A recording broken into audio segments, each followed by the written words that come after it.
Ahoy, mateys! 'Tis me again, your old pal Captain Dreambeard. Tonight's snoozy skipper for your dreamy sleep story. Settle down as I weave ye a tale of lumber and slumber, the likes of which you've never heard. Unless, of course, you've listened to me other tales. In which case, I'll weave ye a tale the likes of which you're already quite familiar with. But before we begin, let's take a moment to relax. Set your anchor, unfurl your sails, and let's stretch and wiggle our pirate toes. Now, take 3 deep pirate breaths. You remember your pirate breath, don't you? That's one big breath in. And one big R out. Let's try it a few more times.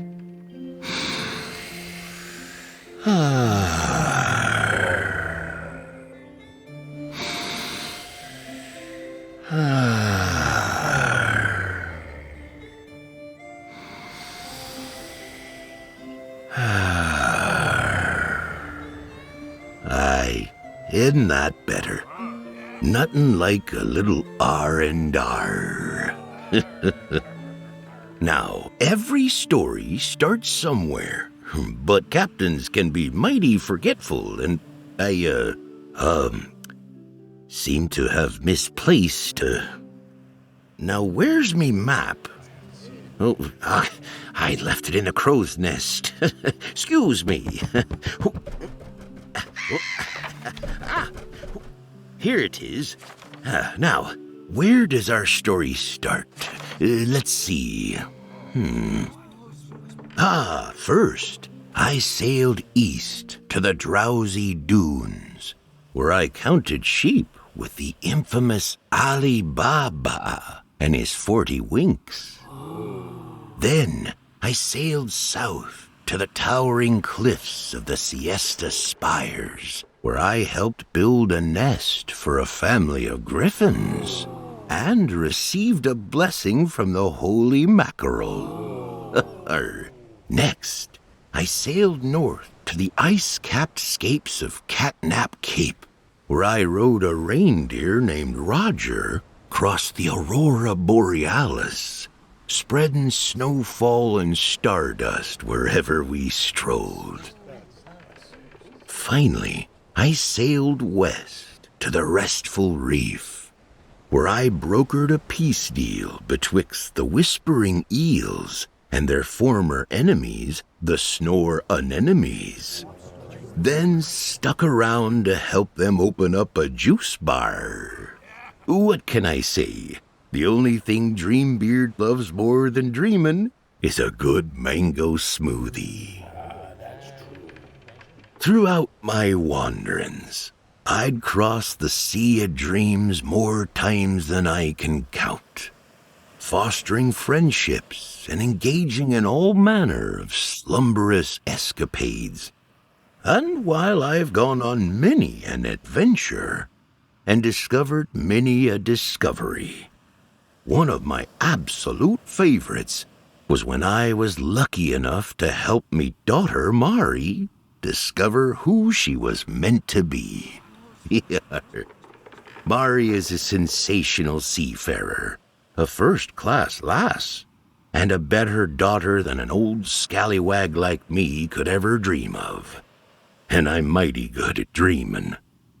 Getting to be her pappy has been the greatest treasure of me life. And I once found a ruby the size of a car. And while nowadays Mari is a top-tier buccaneer, this particular story starts when she was just getting her sea legs. I remember it like it was yesterday. So, not very well, actually.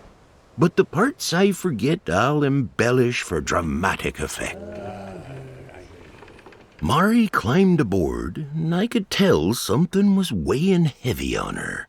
And it wasn't just the enormous bronze diving helmet that she hefted onto the deck.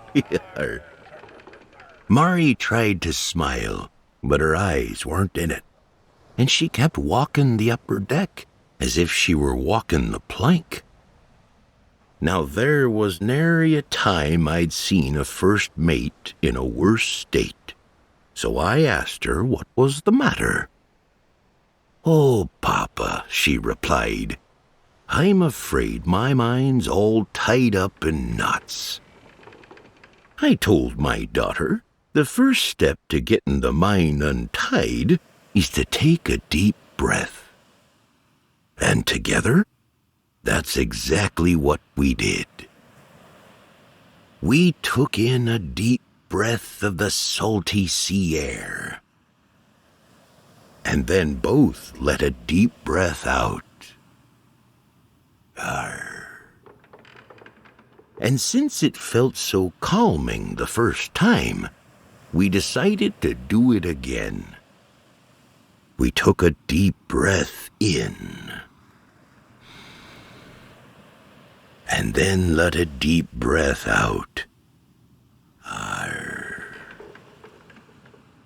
Feeling quite a bit better, Mari shared what was troubling her.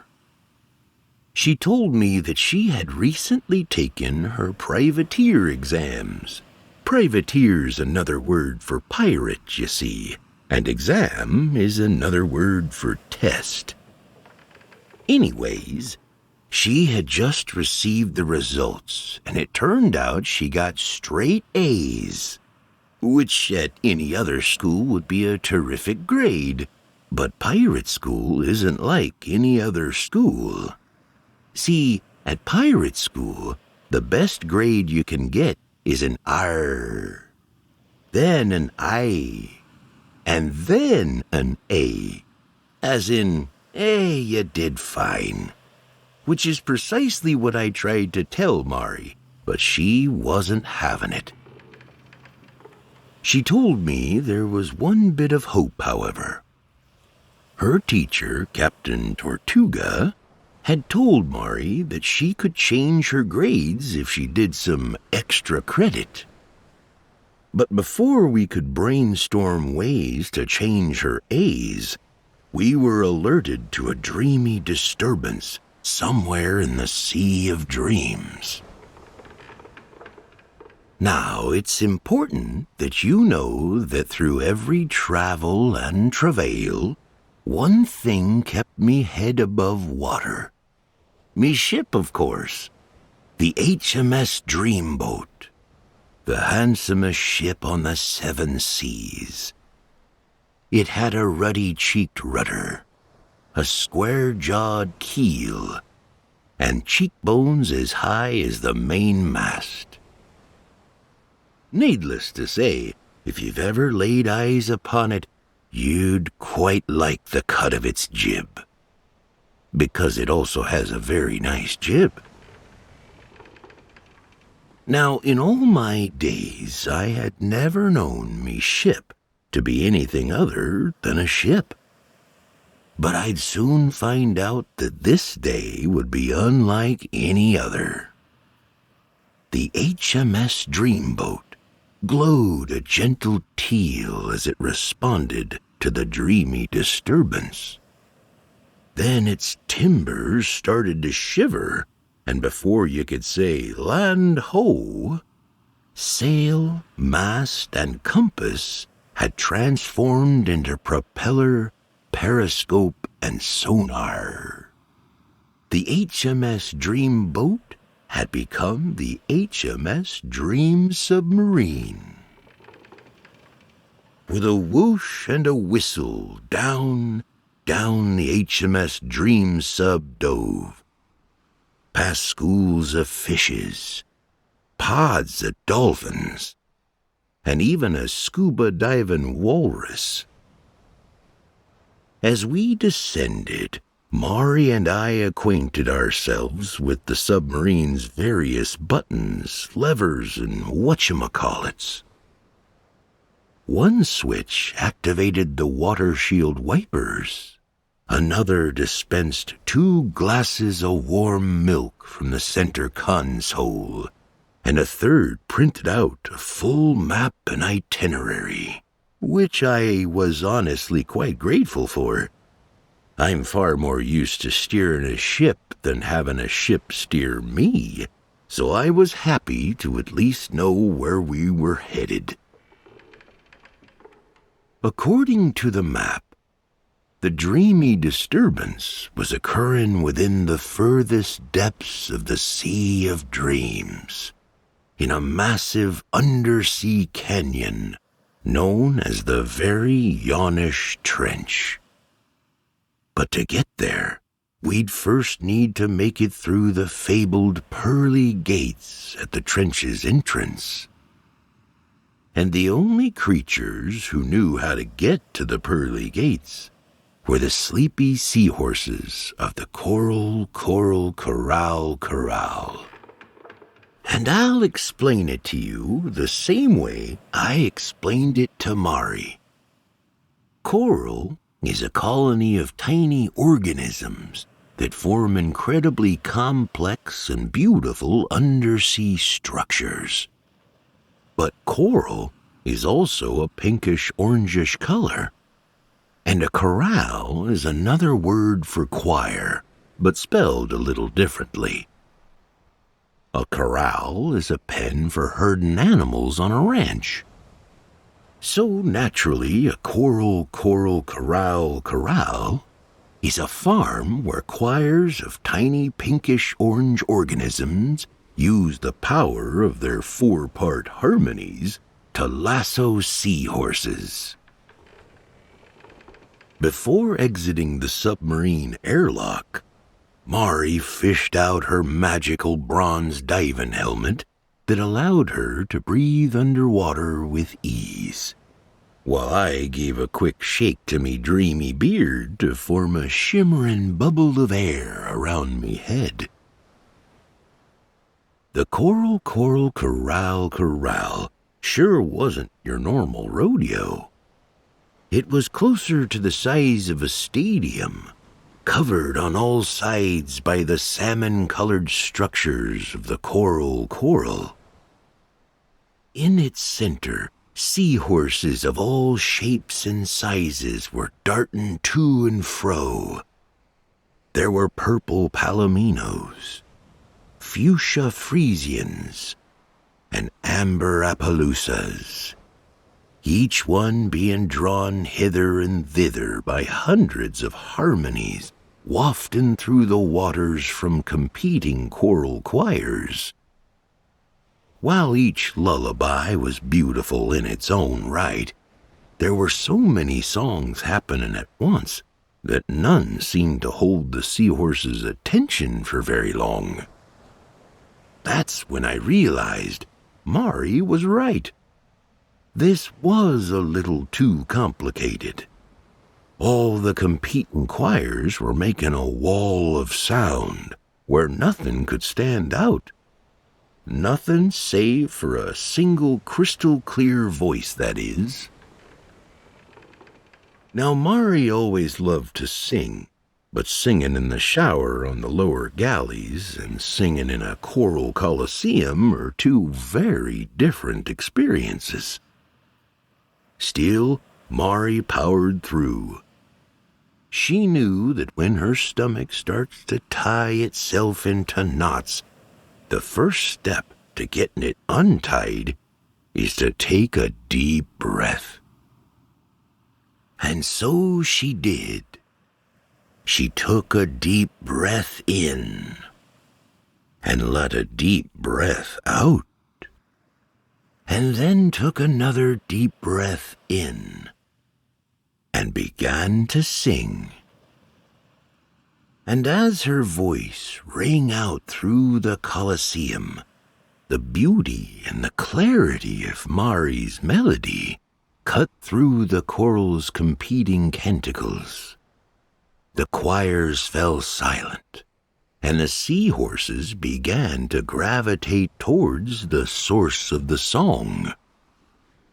By the time Mari had finished, she was surrounded on all sides by seahorses.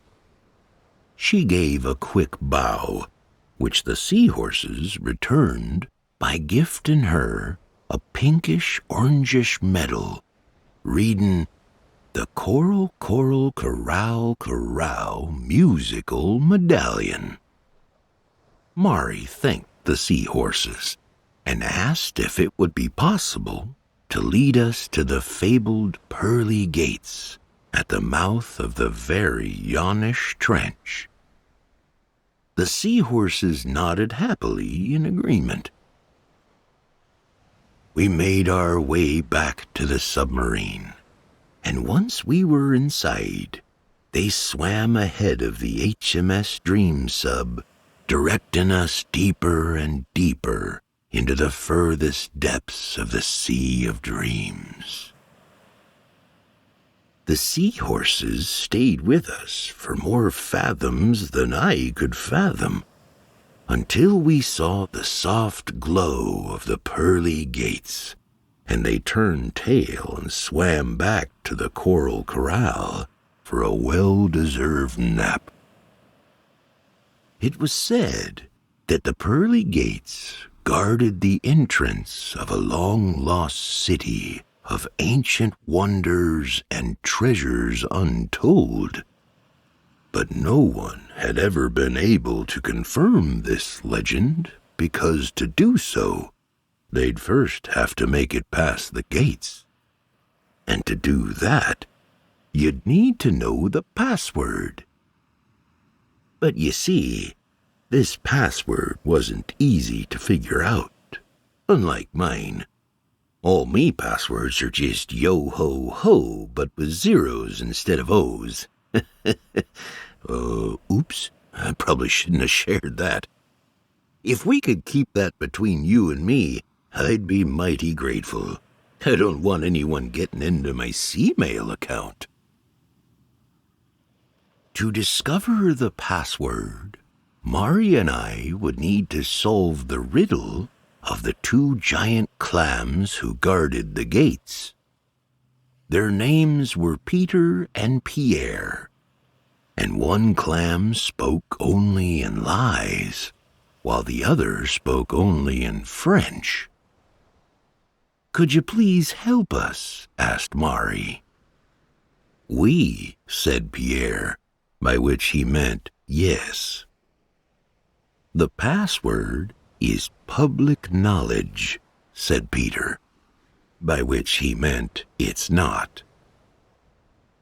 This went on for quite some time, with Mari asking questions and the clams responding.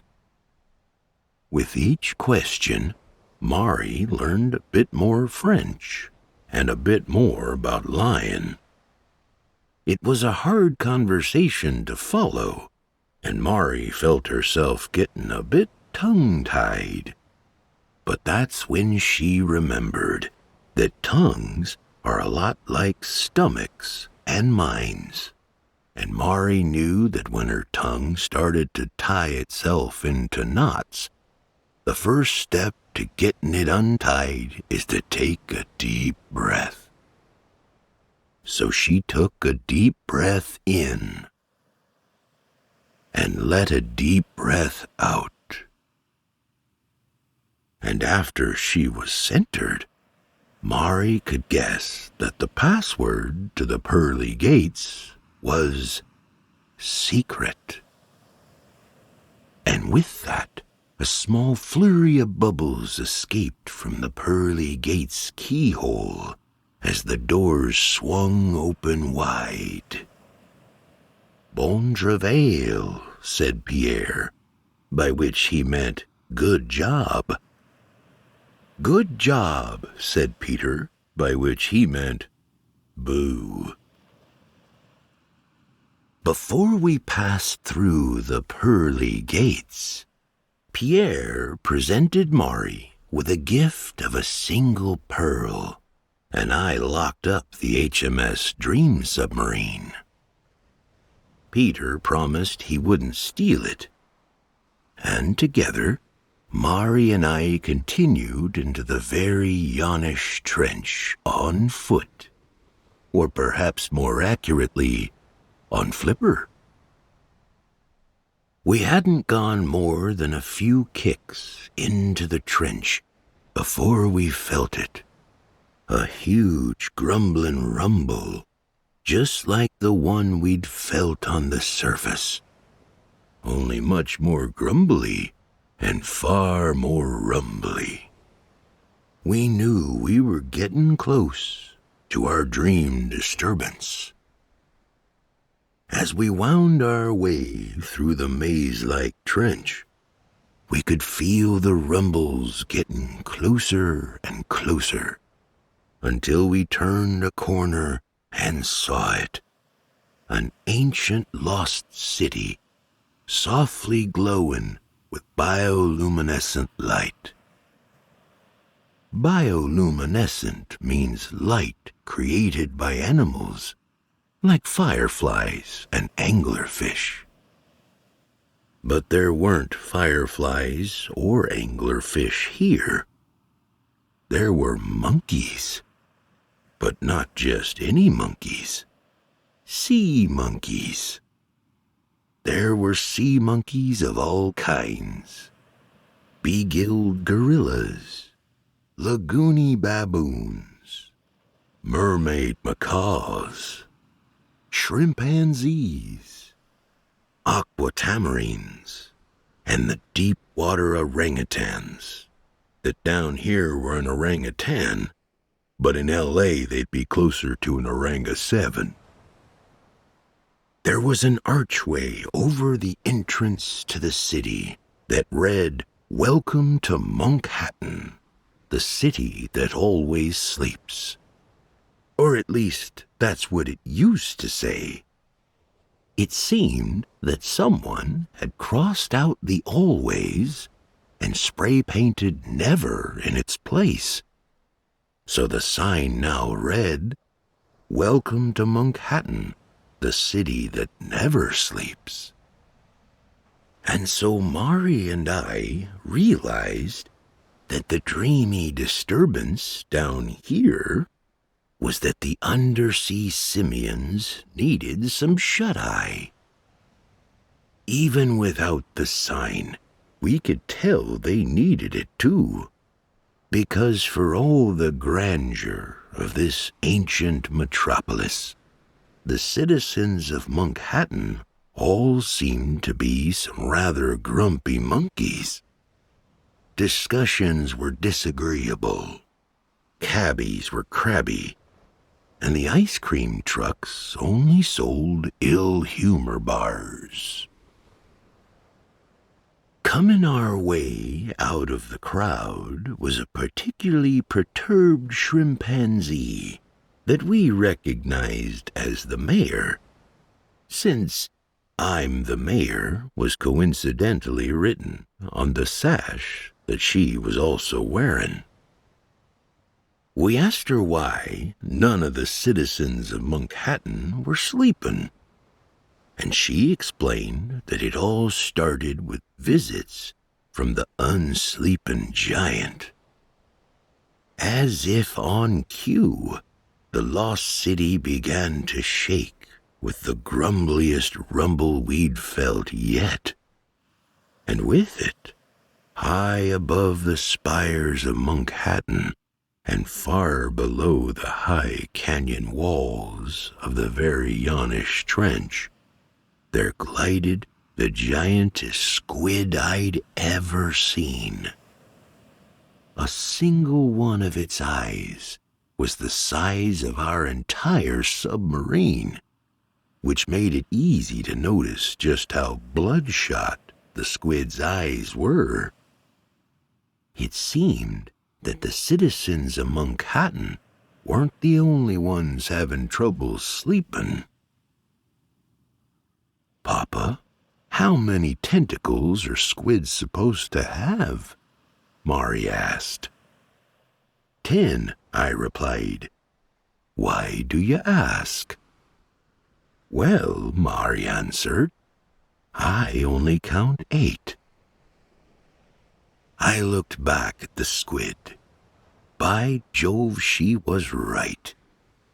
I pulled out me telescope, and on closer inspection, we saw that two of the squid's tentacles had accidentally gotten wrapped around her body. How uncomfortable she must be feeling. We swam our way up to offer what help we could. Mari approached the squid, introduced herself, and told her that she had noticed that the squid's tentacles had gotten tied up in knots. Tentacles, Mari figured, were probably a lot like tongues, stomachs, and minds.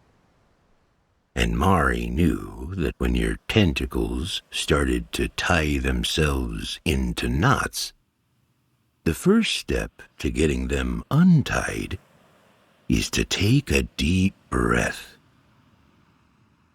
Together, Mari, myself, the giant squid, the mayor, and all the citizens of Monkhattan took a deep breath in and let a deep breath out. And with that one simple breath, the squid relaxed her muscles enough that Mari was able to untie her tentacles. The squid let out a grateful yawn. Yawning, as you know, is contagious, and soon that one giant yawn had spread throughout all the citizens of Monkhattan. All in all, it seemed, the very Yawnish Trench was earning its name. As we floated back down to the city, the sea monkeys were gratefully crawling back under the covers. Stifling a yawn, the mayor presented Mari with yet another token of appreciation. A key to the city of Monkhattan. Engraved upon the key was a message. To Mari, thank you for helping a lost city find its way back to bed. We tucked the mayor in, and before saying our goodbyes and good nights, and making our way back to the HMS Dream Sub, Mari sang to them all, mayor, monkeys, and squid, her favorite lullaby.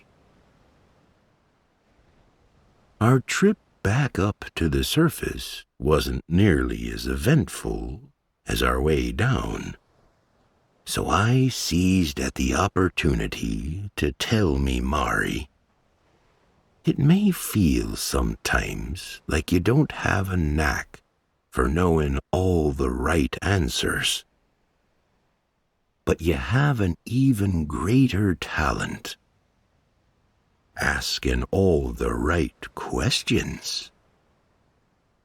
There wasn't an undersea puzzle we could have solved without your inquisitive mind.